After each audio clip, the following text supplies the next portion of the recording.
Good evening. Paul Walker was at the center of the $2 billion film franchise that sent him on the fast track to fame. Fast and Furious fans live vicariously through his daredevil stunts, now hitting too close to home. ABC's Cecilia Vega has the latest details on the charity event this weekend where things took a turn for the tragic. Those blue eyes, that smile, that lead foot. Shut up! For Paul Walker, it was a recipe for Hollywood success. He is the speed demon who rose to fame in the Fast and Furious blockbusters, those adrenaline-crazed street racing epics, 6 movies in all that earned Universal Studios over $2 billion worldwide. But now, this is his Hollywood ending, a fiery crash Saturday that killed the 40-year-old actor and his friend. The red Porsche they were in, so mangled it was unrecognizable. The pole they hit snapped in two.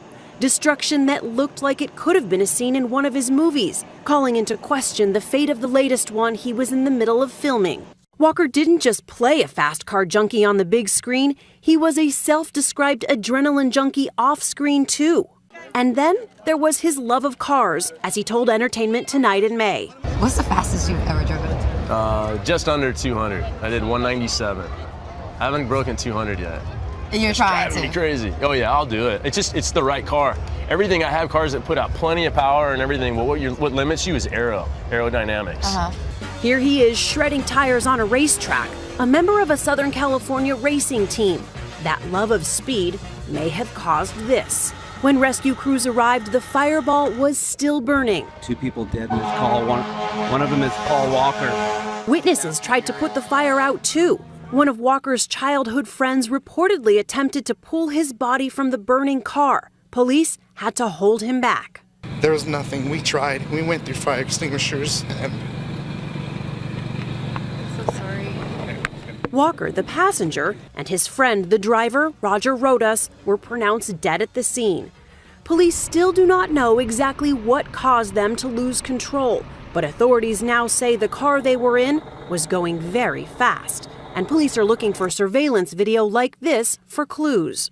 This is something else authorities are looking into, skid marks like these to find out if they came from the car Paul Walker was in or from someone else on this road known for fast driving. The car, a Porsche Carrera GT, one of the fastest out there. It sells for more than $400,000, goes from 0 to 125 in less than 10 seconds, and can reach 205 miles per hour. AutoWeek magazine says even professional drivers call it scary to handle. But these were professionals. Rodas had championship titles to his name. Does it surprise you, knowing Roger's skill level, that this is the outcome of that joyride yesterday? Well, that's the answer that I came up here looking for, is why, how? I mean, he's such a skillful driver, but you see this all the time. Jim Torp spoke to both men just before they rode off. They had all been attending a toy drive-in car show for Walker's charity, Reach Out Worldwide, to benefit the victims of the typhoon in the Philippines. It was supposed to be a quick joyride. The crash happened just minutes after they left, and just a couple hundred yards away. This is one of the last known videos of Walker right there with that Porsche. I felt in my heart that something was wrong. What did you hear? I heard a big bang,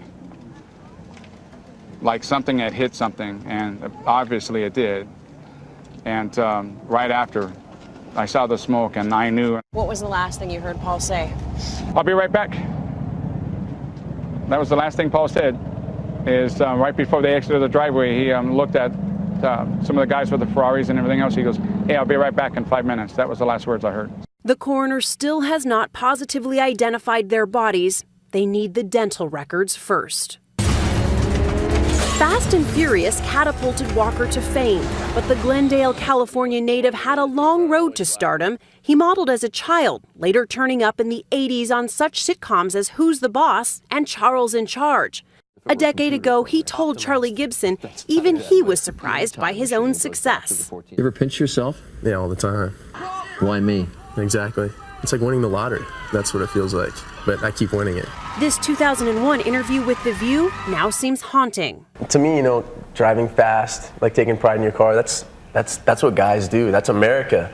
And, you know, racing has always been around. It always will be. This movie, I think it shows that, you know, definitely that speed is fascinating and that it's a rush, but it also shows that there's a lot at risk and there's a lot at stake. There's a lot at stake with this last one, too. For Universal Studios, the Fast and Furious movies are the most successful franchise ever. They have to rethink the whole plans for what was going to be not just movie number 7, but movies 7, 8, and 9. And so there's a real puzzle ahead of them right now. They've got a much bigger investment than just the next movie in this series. They're thinking about the franchise, they're thinking about the brand, and they're thinking big picture. It's been a while since I've been behind the wheel of one of these. Walker was on break from filming Fast and Furious 7 in Atlanta. He was supposed to return to the set on Monday.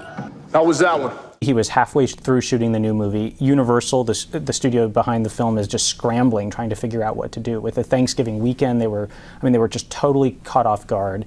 Of course, no one could have foreseen something like this happening, but there's just no backup plan. Variety's Peter DeBruge says that Universal will need to chart a new course quickly. They've got other stars in the movies who have other commitments. Do you write around him? Do you cut him out of the movie? Do you try and fake it and shoot around, what you have and get a body double to do things? These are questions that they must be pounding their brains trying to figure out this week. James Dean also famously died in a Porsche crash before his final film, Giant, was edited. Let's not blow this out of proportion. When Heath Ledger died of a prescription overdose in 2008, he was working on multiple films. The Dark Knight was nearly complete. It was possible to sort of, nip and tuck and get other actors to dub the lines and really make it look like nothing had gone wrong. I think I might like that. And earlier this year, James Gandolfini, known best for his role as Tony Soprano, died of a heart attack while on vacation in Rome, leaving several projects unfinished. Hey, what's going on? Evacuate me, come on. Walker also has another movie scheduled for release in 2 weeks. In Hours, he plays a father trying to save his baby daughter during Hurricane Katrina. At St. Mary's Hospital, I got a baby I need to rescue. In the real world, he leaves behind a 15-year-old daughter, Meadow, and a grieving family.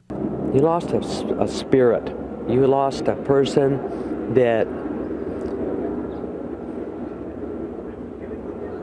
maybe is meant to be this way. I'm devastated. The scene of the crash, now a memorial spilling into the street. Fans of the movies, even co-stars are showing up, like model and actor Tyrese Gibson, who left in tears. Mourning a life cut short in a real-life twist that all too closely mirrors the movies Paul Walker made. For Nightline, I'm Cecilia Vega in Valencia, California.